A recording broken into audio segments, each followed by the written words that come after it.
પરસોત્તમ રૂપાલાનો વિરોધ રાજ્યભરમાં ચાલી રહ્યો છે ત્યારે હવે પરસોત્તમ રૂપાલે રાજકોટમાં ડોર ટુ ડોર જઈ કર્યો ચૂંટણીનો પ્રચાર। તો આવો જાણીએ સંપૂર્ણ વિગત વિશે। નમસ્કાર, હું છું રોનક મોઢવાડિયા અને આપ જોઈ રહ્યા છો ન્યૂ ગુજરાતી ન્યૂઝ। ક્ષત્રિય સમાજ દ્વારા પરસોત્તમ રૂપાલાનો વિરોધ ગુજરાતભરમાં ચાલી રહ્યો છે ત્યારે બીજી તરફ રાજકોટ લોકસભા બેઠકના ભાજપના ઉમેદવાર પરસોત્તમ રૂપાલાએ ચૂંટણીનો પ્રચાર જોરશોરથી શરૂ કરી દીધો છે।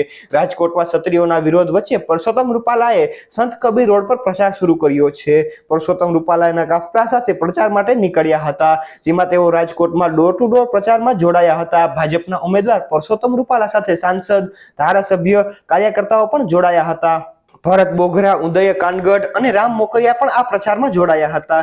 ભાજપના ઉમેદવાર પરસોત્તમ રૂપાલા 16 એપ્રિલના રોજ બહુમાળી ચોક ખાતે સભા કરી અને ઉમેદવારી પત્ર ભરશે।